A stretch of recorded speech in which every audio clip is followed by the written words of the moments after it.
أعوذ بالله من الشيطان الرجيم بسم الله الرحمن الرحيم الحمد لله رب العالمين الرحمن الرحيم مالك يوم الدين إياك نعبد وإياك نستعين اهدنا الصراط المستقيم صراط الذين أنعمت عليهم غير المغضوب عليهم ولا الضالين آمين اللهم صل على سيدنا محمد الفاتح لما أغلق والخاتم لما سبق ناصر الحق بالحق والهادي إلى صراطك المستقيم وعلى آله حق قدر ومقدار عظيم سبحان ربك رب العزة عما يصفون سلام على المرسلين والحمد لله رب العالمين. Voilà, on va continuer avec la monture. On était, Inch'Allah, alors presque à la fin. On a fini la monture, je crois. Alors on va voir. Le temps n'est pas grave. Moi aussi, j'ai. Alors, قال ويكون ركوبه للجنازة قبل ركوبه للجمل. Car la mort est donc qu'il observe si cette monture convient bien à ce voyage, car elle lui servira de viatique comme pour le voyage futur. Donc, dis avec ton cœur, j'espère que ce voyage me servira, Inch'Allah, pour le voyage futur. Pourtant, cela est plus éminent sans qu'il ne le sache. Donc la mort est plus éminent sans qu'il ne le sache. On n'est pas conscient. Hein? On ne rend pas compte, mais on peut mourir avant de mettre le pied dans l'avion ou le bus. Car la mort est peut-être proche et peut-être prendra-t-il cette civière comme monture avant même le chameau. Prendre place sur la civière est certain pour lui, alors que la facilité des moyens du voyage reste incertain, problématique dans le sens incertain. Donc, prendre place sur la civière, ça c'est sûr. Cette semaine, on a fait la toilette rituelle d'un frère jeune, accident de moto, 23 ans. Tu ne sais pas à quel moment la mort, à quel moment tu prendras place sur la civière. Allahu A'lam. Aujourd'hui, il est enterré. Il est enterré aujourd'hui. Comment maîtrisera-t-il le moyen d'un voyage et prendra-t-il des préoccupations pour son viatique et sa monture alors qu'il néglige le voyage certain? J'ai dit que la sincérité est liée à la mort. Si tu veux être sincère, pense souvent à la mort. La mort, qu'est-ce qu'elle fait? Elle te libère de toutes les chaînes qui les attachent terrestres. Voilà. Qu'Allah nous donne la certitude. C'est une libération. Tu deviens léger. Tu as peur de rien et tu n'attends rien. Est-ce que c'est clair ici? Tu es comme un oiseau qui vole. C'est pour ça les martyrs qui sont totalement détachés, ils sont, après leur départ, hein, ils demeureront dans les ventres des oiseaux, autour du trône, dans le sens de la liberté totale. Est-ce que c'est clair ici? Donc, le voyage de Hajj est une libération. Il nous libère de la boue de la dunya. Hein? Est-ce que c'est clair? C'est un voyage qui nous libère de cette prise de la dunya présent. Il y a la dunya libération. Hein? Il y a le bas monde qui nous libère, comme les cours, comme le savoir, comme le vikr, comme l'action, donc comme les œuvres, tout ça.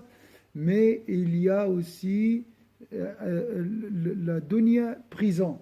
Est-ce que c'est clair ici? Donc c'est une libération, le Hajj. C'est ça qu'il faut y aller souvent. Non?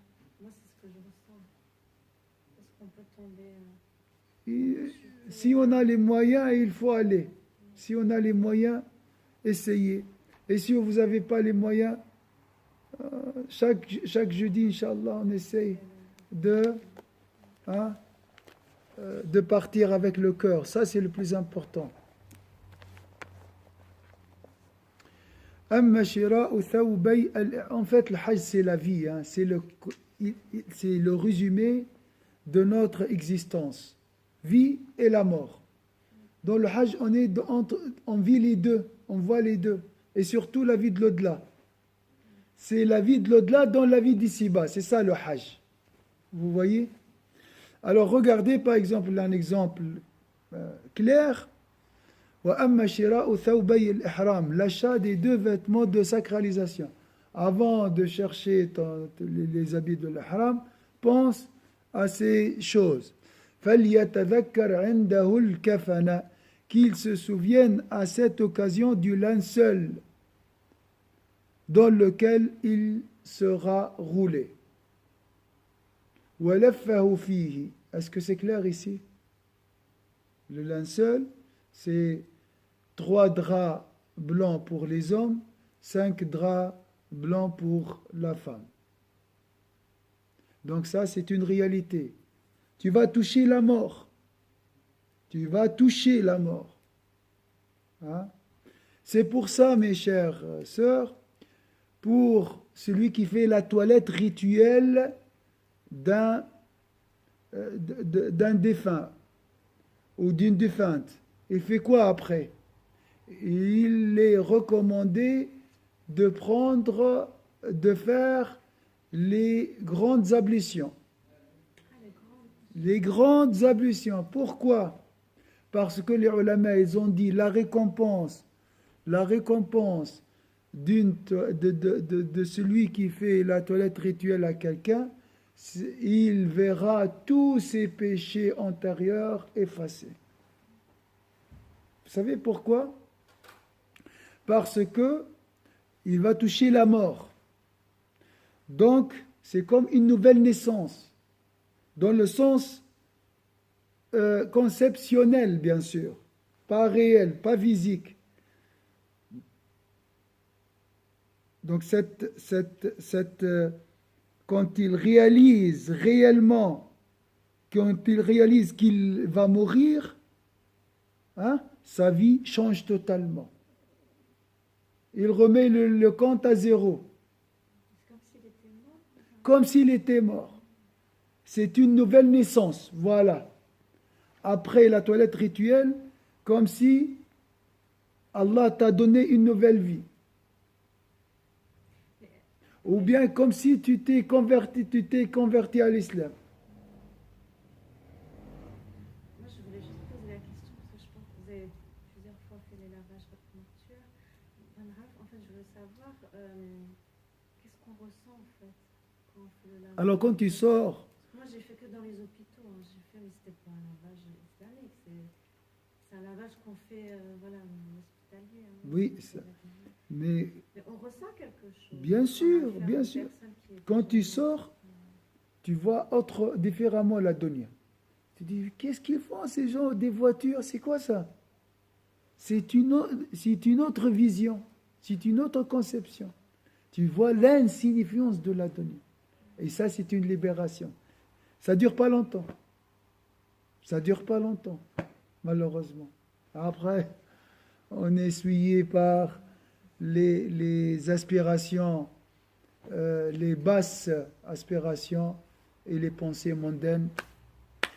Et, Inch'Allah, comme tu as dit, il faut aller plusieurs fois pour renouveler notre conception concernant la dunya. Elle est insignifiante. Mais il faut toucher. C'est une réalité à toucher. Est-ce que c'est clair? C'est pour ça, dans la toilette rituelle, on touche la mort, vraiment. Oui.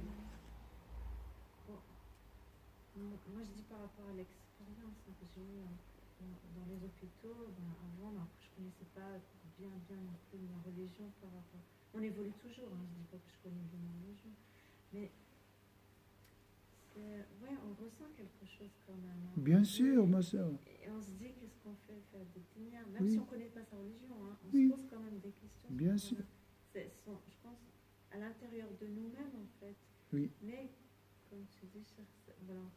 retombe dans le dunya, on oublie, on retombe dans le dunya. Et puis ça se répète à chaque fois que tu as affaire à une personne qui agonise ou qui est voilà, mourante et qui est morte, qui est décédée, tout ça. Et puis j'ai une autre expérience avec ma grand-mère, qui est maintenant décédée. Donc on a été partis et puis moi j'avais cette attention de lire sur elle, sur la Yassine, parce que j'avais entendu qu'il faut lire sur la Yassine sur les gens qui agonisent. Et subhanallah, en fait, ça m'a vraiment réveillée et touchée en fait à ce moment par rapport à avant. Et là, en fait, je posais ma main, parce que j'ai demandé est-ce qu'on peut poser la main sur la tête. Et j'ai posé ma main, et ma main, elle était morte. Ma main, elle est... Même sa fille, elle l'a dit, ma tante l'a dit, parce qu'à un moment, elle lui touchait sa main, posait sa main sur sa tête, elle disait Shahadi, Yashhadu la ilaha illallah. Voilà, elle faisait le Shahada, et puis elle dit oh, je sens que ma main, elle est morte, mais ça en fait, morte. Et moi aussi, j'étais là, j'en pouvais. En fait, c'est une souffrance. Hein. Moi, je sentais une souffrance dans ma main, et ça s'est arrivé jusqu'à là en fait, parce que c'était en contact avec sa tête. Et puis ça faisait mal. Puis j'ai dû enlever ma main et je la sentais lourde. Puis j'ai enlevé, il fallait un moment pour que ça s'arrête, pour que ça se calme. Oui, là, quand tu touches la mort, ou bien tu auras un contact avec la mort, bien sûr, il y a beaucoup de choses qui se passent à l'intérieur de toi. toi-même. فإنه سيرتدي ويتزر بثوبي الإحرام. Donc ici, Cheikh nous a dit, il faut toucher ce linceul et imaginer vraiment qu'un jour tu seras roulé dans des habits semblables. ويتزر بثوبي الإحرام عند القرب من بيت الله عز وجل. Tu vas les porter quand, ces habits? Qu'ils se souviennent à cette occasion du linceul dans lequel il sera roulé. À proximité du temple de Dieu, il mettra sur lui les deux pièces appelées rida et izar. Donc pour les hommes, hein, le izar c'est en bas, le rida c'est en haut, qui constitue le vêtement de sacralisation. On appelle ça libas ou l'ihram. Hein. La sacralisation, ce n'est pas les vêtements, c'est l'expression. Il se peut qu'il n'arrive pas jusqu'au terme de son voyage et qu'il rencontre nécessairement Dieu en étant enveloppé dans le linceul. Toujours. J'ai acheté le linceul, c'est la page 262. J'ai acheté le linceul, d'accord, mais je ne suis pas sûr que j'arriverai, Inch'Allah, à la Mecque, que je vais finir, compléter, parachever mon Hajj, ou bien ma Umrah. Est-ce que c'est clair ici? Même si j'ai tout acheté, j'ai tout fait, je ne suis pas sûr. La mort, elle peut venir avant qu'on arrive au terme de notre voyage. Est-ce que c'est clair? Donc le premier point, quand tu portes le kafan, souviens-toi que c'est ton linceul. Imagine que c'est ton linceul dans lequel tu seras roulé. Tu l'as porté à proximité du temple de Dieu. N'est-ce pas? Et tu vas le mettre quand tu te rapproches de la mort, donc de la rencontre d'Allah Azza wa Jal. Troisième point, tu peux mourir avant de compléter, d'accomplir ton Hajj. Tu peux mourir avec ces habits, ces vêtements d'ihram. Et combien de pèlerins on l'a enterré avec les habits de l'ihram? Beaucoup. Et chaque année, il y aura des pèlerins enterrés dans leur habit de ihram. Voilà 3 points. De même qu'il ne parviendra au temple de Dieu qu'en contrariant ses habitudes dans son apparence et son maintien. De même, il ne rencontrera Dieu après la mort que sous une apparence différente de celle qu'il revêtait en ce monde, car ce vêtement de l'ihram, qui n'est pas cousu, ressemble au linceul. Quand tu te rapproches de la mort, tu portes un habit différent de l'habit de la dunya. Dans le hajj, tu portes un habit, la même chose, différent des habits qu'on porte souvent dans cette vie. Est-ce que c'est clair ici? Voilà. Qui peut me rappeler les points à évoquer pendant l'achat des 2 vêtements de la sacralisation? 4 points. On voit. Alaykoum salam.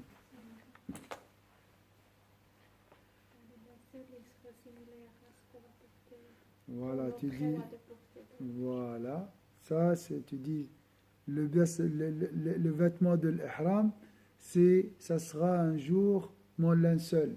Hein? Il ressemble à mon linceul dans lequel je serai roulé. Deuxième.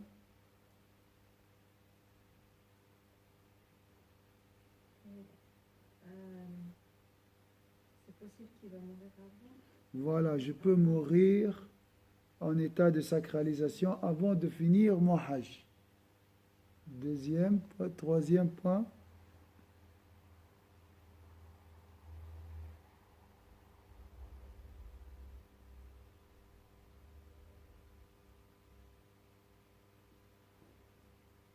Troisième point, la rencontre. Parmi les ressemblances entre les deux, la rencontre d'Allah, lors de la rencontre d'Allah Azzawajal, je change les habits. Je porte les habits de linceul. Je porte le linceul. La même chose quand je me rapproche de la Kaaba, aussi je porte un habit différent des habits de ce monde. Hein, vous voyez, la rencontre d'Allah, aller à la Kaaba.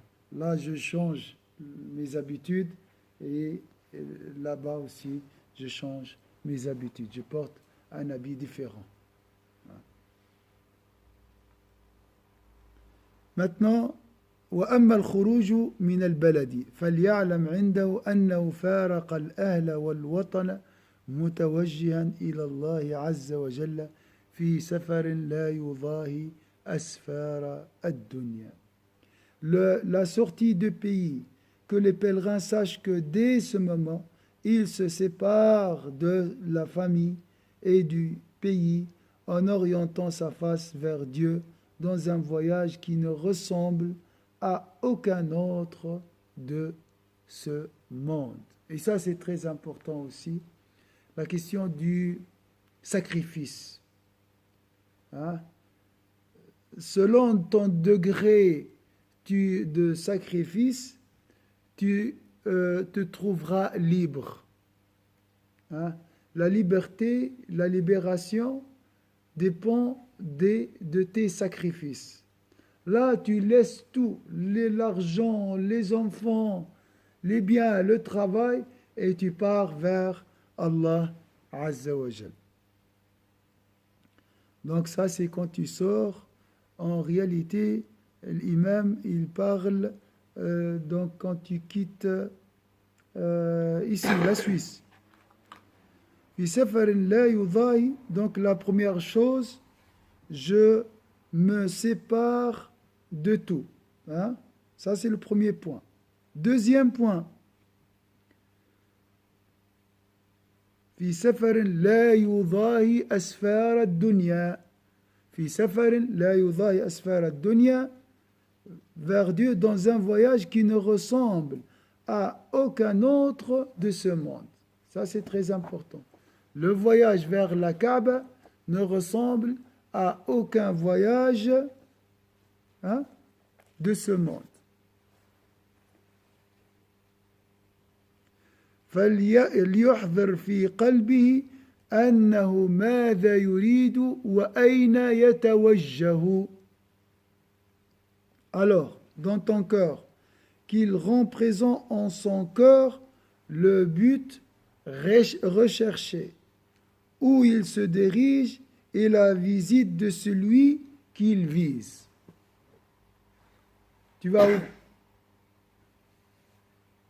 Tu es à la recherche de qui? Je suis à la recherche de la rencontre d'Allah Azza wa Jal. Hein? J'ai orienté mon cœur vers Allah Azza wa Jal. Je répète, le premier point, quand tu sors de ton pays, ici, la Suisse, ou ailleurs, la première chose, je me sépare de tout. Normalement, ça, quand tu sors de ta maison, tu dis, je me sépare de tout. Hein? Toujours, tu dois être prêt à te séparer de tout.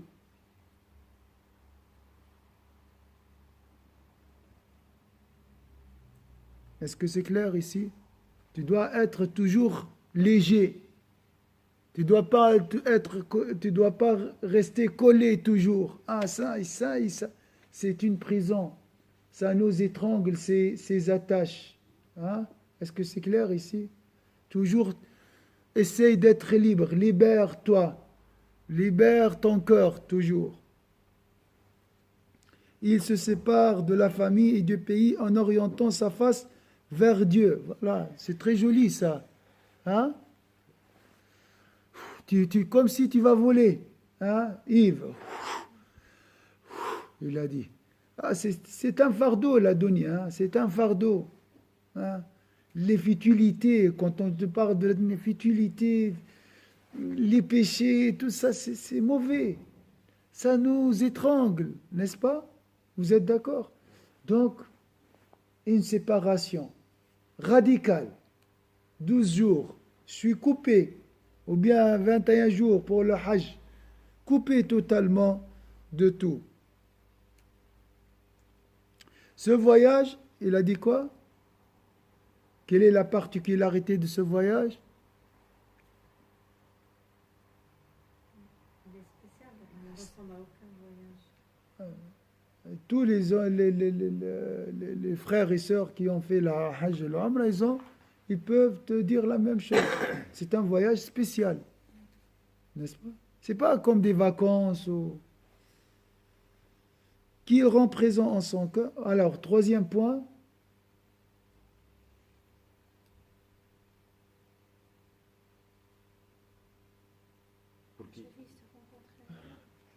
Ça, c'est un monologue.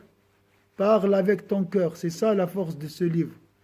C'est l'action intérieure. Elle appelait ça A'mal al-Batini. Win meshi, waqf, arrête l'action. Hein? Interroge ton cœur. اسأل قلبك وين البدنها وعارفينه مسلسل ماشي في الحاضرة هابط والقلب وين hein?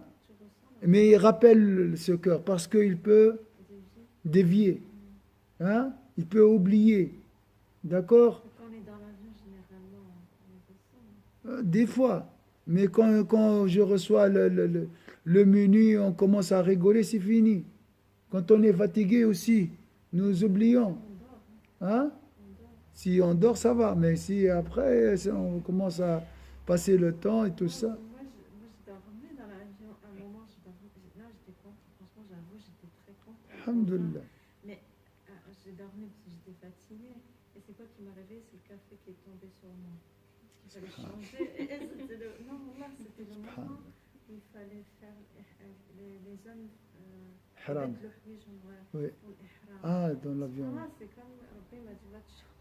Subhanallah, t'as réveillé. Non, pourquoi? Parce qu'en fait, j'avais une tenue, j'ai nettoyé le sol en Turquie. Non, elle était sale, donc pour dire vraiment. Alhamdulillah. Où il se dirige et la visite de celui qui vise. C'est une كلمة عجيبة. وأنه يتوجه إلى ملك الملوك في زمرة الزائرين له الذين نودوا فأجابوا وشوقوا فاشتاقوا واستنهضوا فنهضوا وقطعوا العلائق وفارقوا الخلائق وأقبلوا على بيت الله عز وجل الذي فخم أمره وعظم شأنه ورفع قدره. الله أكبر. Alors, qu'il se tourne, Meshiwin, tu vas où? Qu'il se tourne vers le roi des rois parmi la multitude des visiteurs. Je vais où? Vers le roi des rois, celui qui détient les trésors des cieux et de la terre. ولا حد يملك لي شيء ولا يطعمني ولا يسقين. Personne ne me nourrit en dehors d'Allah Azza wa Jal. Celui qui me donne la vie, me donne la mort, me donne la subsistance, la maladie, la guérison, tout. C'est ça le roi des rois. Hein, ça c'est la première chose. Donc, je me tourne vers le roi des rois. Parmi qui? Parmi qui? Je suis parmi. Ça c'est toujours. Mon cœur est orienté vers Allah. Allah c'est qui? Hein? C'est le roi des rois. Et moi je suis qui? Je suis le visiteur. C'est qui le visiteur? Qui peut me définir le visiteur? Eux qui ont été appelés et qui ont répondu. Ah, attention. Ihtarim maqamak. Respecte ton auteur, ta place auprès d'Allah Azza wa Jal. Allah t'a appelé et t'a répondu. Qui en a fait désirer et qui ont été poussés par les désirs. C'est Allah qui t'a donné le désir de visiter la Kaaba. Donc, c'est pour ça que tu t'es trouvé poussé par ce désir. La définition, ou bien l'entité ou l'identité de visiteur. C'est quelqu'un qui était appelé par Allah Azza wa Jal. Regarde ma valeur. Regarde ta valeur au Hajj et Mu'tamir. Hein? Tu étais appelé à aller vers Allah Azza wa Jal. Allah t'a donné le désir. C'est pour ça que tu étais poussé par ce désir. Qui ont été stimulés et qui se sont dressés. Allah t'a donné cette motivation pour accomplir le Hajj. Donc respecte ces bienfaits d'Allah Azza wa Jal. C'est ça l'idée de Ghazal. Alors, on va s'arrêter ici. Mais faites-moi un résumé des points qu'on a vus. 10 points environ. Le premier concernant l'achat de vêtements. Ça, c'est travail. Hein. Là-bas, tu dois penser à ça. Tac, tac, tac, tac. Avant d'acheter les habits d'Ahram. 1, 2, 2, 2, 3. Tiens, 120 riels, 80 riels, tu achètes après. Ça, c'est plus important. Hein. C'est plus important que l'action sans intention ou bien sans valorisation. L'habit de l'ihram, 3 points presque. C'est équivalent à une mort. C'est maman linceul, kafani, deuxième.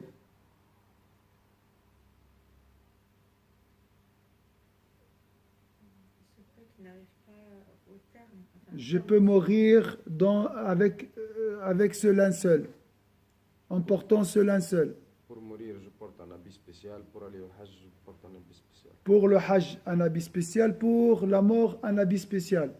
Deuxième semblant, c'est il n'est pas cousu. L'autre aussi n'est pas cousu. Voilà. Ça, c'est pour l'habit de l'Haram, avant d'acheter. Vas-y, après, achète. Vas-y, après, tu vas voir comment tu vas le porter. Intelligent.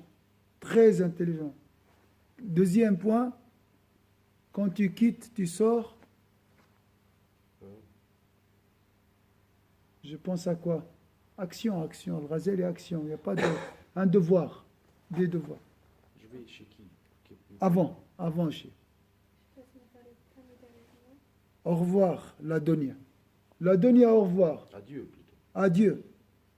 Ah oui, adieu. Je me sépare de tout. Deuxième.